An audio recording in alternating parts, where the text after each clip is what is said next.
Asthma या दमा सांस की बीमारी है जिसमें हमारी श्वसन नली सिकुड़ जाती है या फिर धूल धक्कड़ से इसकी भीतरी सतह का क्षेत्रफल कम हो जाता है, जिससे सांस लेने में तकलीफ होती है, सांस लेने में परेशानी होना, दम घुटना, सांस लेते समय सीटी जैसी आवाज होना, सांस फूलना, छाती में कुछ जमा हुआ या भरा हुआ महसूस होना, बहुत खांसने पर चिकना चिकना कफ आना, परिश्रम का काम करते समय सांस फूलना, ये लक्षण दमे के होते हैं। बढ़े हुए दमा में मरीज को खांसी का दौरा भी पड़ सकता है, जो कुछ घंटों तक भी जारी रह सकता है। यहां तक कि दौरे के दौरान मरीज की मौत भी हो सकती है। दमा किसी भी उम्र में हो सकता है। अस्थमा के कारण की बात करें तो ये वंशानुगत और एलर्जिक दोनों तरह से होता है।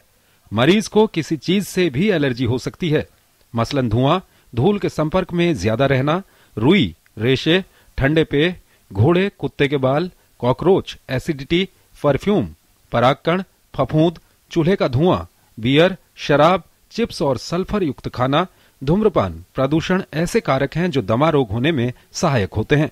हर अस्थमा के मरीज को निमोनिया और फ्लू का वैक्सीन लगाना चाहिए।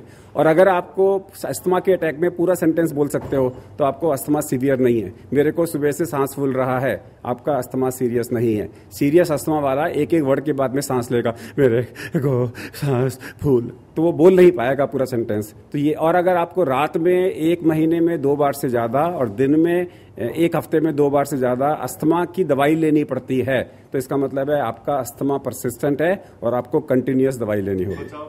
शहरों में वायु प्रदूषण और धूल के कारण अस्थमा के मरीजों की संख्या बढ़ रही है। विश्व स्वास्थ्य संगठन के मुताबिक वायु प्रदूषण के मामले में दिल्ली चीन की राजधानी बीजिंग से भी ज्यादा प्रदूषित शहर है। दिल्ली का वायु प्रदूषण तय मानक से 10 गुना ज्यादा है। वल्लभ भाई पटेल चेस्ट संस्थान की रिपोर्ट ये बात साफ कर रही है कि दिल्ली की 11% आबादी दमे से पीड़ित है और इसकी सबसे बड़ी वजह वायु प्रदूषण और धूम्रपान है। एक कहावत है कि दमा दम के साथ ही जाता है, यानी दमा रोग को पूरी तरह ठीक तो नहीं किया जा सकता, लेकिन होने वाले कारणों से बचकर रोग की तीव्रता कम की जा सकती है। आपको एक्सरसाइज से अस्थमा इंप्रूव होता है तो रेगुलर एक्सरसाइज करिए।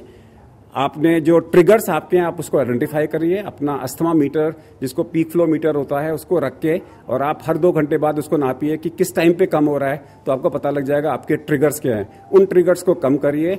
अस्थमा के कारण पूरी दुनिया में हर साल लाखों लोग मौत के मुंह में समा जाते हैं। खराब होता पर्यावरण और बिगड़ती दिनचर्या अस्थमा को अपने पैर पसारने में मदद कर रही है। उचित डॉक्टरी सलाह, संतुलित व्यायाम और कुछ सावधानियां इससे बचाव करने में सहायता कर सकती हैं। Nitendra Singh, DD news, Delhi.